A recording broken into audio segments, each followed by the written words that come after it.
அதெல்லாம் பாத்துக்கலாம், அவன் வரட்டும், நான் பேசிக்கிறேன். என்னது, கேஸே வேணான்னு சொல்லிட்டானா? சரி, அவன் சொல்றதுலயும் ஒரு நியாயம் இருக்கு. நான் பேசிட்டு நான் அப்புறமா கால் பண்றேன். ஓகே மாமா, கனியை மீட்டுட்டாங்க. சண்முகம் கனியை கூட்டிட்டு வந்துட்டு இருக்கான். கனி நல்லா இருக்கல்ல? அவளுக்கு ஒண்ணும் இல்லையே? ஒண்ணும் இல்ல மாமா. போற வழியில அந்த கௌதம் இருக்கான்ல, மைனி கனி இங்க பாரு, அழக்கூடாது. பொம்பளை பிள்ளைங்க தைரியமா இருக்கணும்னு சொல்லிருக்கேன்ல. இந்த மாதிரி எத்தனை சம்பவம் நடந்தாலும் நீதான் தைரியமா இருக்கணும்.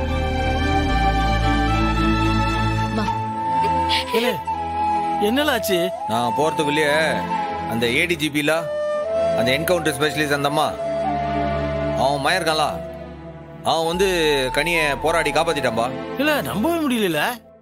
ஆமாப்பா, நாங்க போறப்ப அந்த கௌதம் வெங்கடேஷ் கூட சண்டை போட்டுக்கிட்டு இருந்தோம். அண்ணனை பார்த்த உடனே அந்த வெங்கடேஷ் ஓடி போயிட்டான்.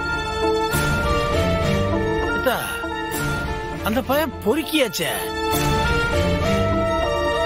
ஏற்கனவே கடை வீதியில நம்ம வீரா கிட்ட கண்டுபிடி நடந்தவனாச்சே, அவன் எப்படி? ஆமாப்பா, அன்னைக்கு தப்பா நடந்துக்கிட்டதுக்கு என்கிட்ட கூட சாரி கேட்டாருப்பா. நெசமாவா? இப்போ கோவம் வந்தா மனுஷன்லாம் மனுஷனாவா இருப்பான். அந்த கௌதமும் அப்படிதான். ஆனா கனிக்கு ஒரு ஆபத்துன்னு பார்த்த உடனே டக்குன்னு குதிச்சு காப்பாத்திட்டான்ல. அதெல்லாம் இருக்கட்டும்ல, அந்த வாத்தி பையல நீ என்ன சும்மா விட்ட? அப்போ நான் துரத்துறதுக்குள்ள ஓடிப்பிட்டான்பா. என்னைய பார்த்த உடனே என் கையில மட்டும் அவன் சிக்கி இருந்தா அங்கேயே அவனை பொழந்து கட்டி இருந்திருப்பேன். ஆக்சுவலி அதுவும் நல்லதுக்கு தான்.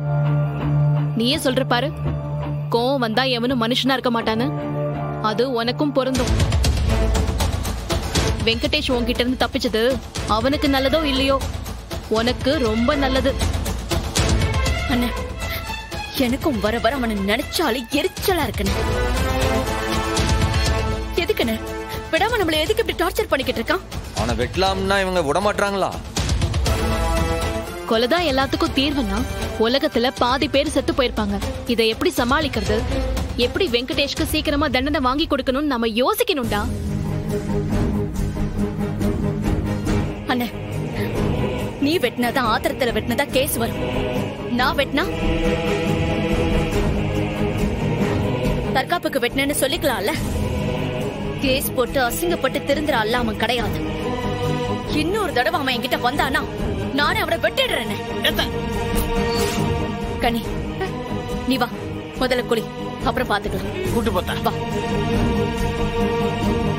பட் அதுக்காக உங்க பையன் கையாலையும் அடி வாங்க வேண்டியதாயிடுச்சு. எல்லாத்துக்கும் பலன் இருக்கு வெங்கடேசன், பொறுமையா இருங்க. மா, நீ சொன்ன மாதிரியே பண்ணியாச்சு. ஆனா இந்த ஆள் இருக்கானே, நிஜமாவே என்கிட்ட சண்டை போடுறாமா? நிஜமாவே அடிச்சுட்டான் என்ன? நீ மட்டும் என்ன பொய்யாவ அடிச்ச? அவங்க நம்பணும்னா நிஜமா சண்டை போட்டு தான் ஆகணும். டே கௌதம், சண்டைனா அப்படிதான்டா இருக்கணும். அவங்க உன்னை கொஞ்சமாவது நம்பணும்ல. அப்படிதாம்மா தோணுது. எல்லாரும் மாத்தி மாத்தி தேங்க்ஸ் சொல்றாங்க. சபாஷ்டா, ஆனா முதல் ஸ்டெப்பே வெற்றிகரமா நடந்திருக்கு. அப்படிதானே? அந்த வீரலட்சுமி கூட தேங்க்ஸ் சொன்னாமா. ஓ, இதாண்டா ஆரம்பம். இத வச்சுதாண்டா நீ வீராவ உன் காதல் வலையில விழ வைக்கணும். முடியும்ல? மா, அதெல்லாம் பட்டைய கிளப்பிடுவோமா. You don't worry. என்னால முடியாதத ஓ மூலமா முடிக்கணும்னு பாக்குறேன்டா. இது கிக் ஸ்டார்டர் இல்லம்மா, செல்ஃப் ஸ்டார்டர். சர்ன்னு பறந்துருவோம், கவலைப்படாதீங்க. நான் போய் ஃப்ரெஷ் ஆயிட்டு வந்துடுறேன். சொன்ன மாதிரியே பண்ணிட்டேன். இது நீ பண்ண பெரிய உதவி. சொல்லு, உனக்கு என்ன வேணும்? ஒரு 50,000 பணம் தரவா? மேடம், நான் என்ன பணத்துக்காகவா இத பண்ண? வேற என்ன வேணும் சொல்லு. நான் கேக்குறத உங்களால தர முடியாது. ஆனா நான் நினைக்கிறத உங்களால நடத்தி வைக்க முடியும். புரியலையே. எனக்கு என்னோட ஒய்ஃப் ரத்னாவை பழி வாங்கணும். அத நான் பாத்துக்கிறேன். ஆனா அதுக்கு தடையா இருக்கிறது அந்த வாத்தி அறிவழகன் தான்.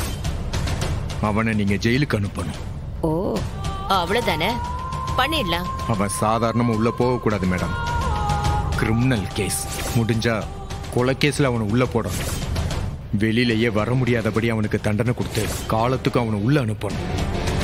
அது உங்களால முடியுமா? என்னோட பவரை பத்தி உனக்கு தெரியல, அதான் முடியுமான்னு கேக்குறேன். அந்த வாத்தியார உள்ள போடணும். அதுவும் லைஃப் டைம் சென்டென்ஸ்ல போடணும். அவ்வளவுதானே? டன். முடியுமா மேடம்? கன்ஃபார்மா என்னால முடியும். கண்டிப்பா அறிவழகன் ஜெயிலுக்கு போவான். Don't worry. அம்மா, இவனுக்கு காஃபி டீ ஏதாச்சும் வேணும்னா கூட நான் போய் கௌதம் சட்டை ஏதாவது எடுத்துட்டு வரேன். சட்டையை மாத்திட்டு போட்டும். ஏய் ரத்னா, கூடி வந்த கைய மறுபடியும் உடைக்க பாக்குதியா? அதான் அந்த பாட்டியே சொல்லிட்டாங்கல்ல, எனக்கு பிராக்சர் சரியாயிடுச்சுன்னு. கை சரியானாலும் நார்மல் ஆகிறதுக்கு நான் பிசியோதெரபி பண்ணணும்ல, அதான் எனக்கு நானே கொஞ்சம் ஸ்ட்ரெச் பண்ணிட்டு இருக்கேன். இல்லை, அதுக்காக இப்படியா? பாரு, நீ செய்கூலி சேதாரம் இல்லாம ஆப்பிள் பழத்தை அப்படியே பிளைட் ஏத்தி அமெரிக்கா அனுப்பணும்லா. அது வரைக்கும் உன்னை அலுங்காம குலுங்காம பாத்துக்கிட்டனா. முதல்ல இந்த கை கால் ஆட்டுறத நிப்பாட்டி. எப்பா சாமி, இப்ப எதுக்கு நீ இங்க வந்த? பார்த்தா தெரியலையா? உனக்கு சாப்பாடு போட்டு வந்திருக்கேன். சரி, அப்போ நீயே ஊட்டி விடு. இல்லை, கை சரியாச்சு நீ என்ன சொன்ன? கை இன்னும் சரியாகலன்னு நீ தானே சொன்ன. என்ன என் பொருள் எடுத்து எனக்கே போடுதியா? இப்போ ஊட்டி விட போறியா இல்லையா? இல்ல, எனக்கு என்னல, எனக்கு சந்தோஷம் தான்.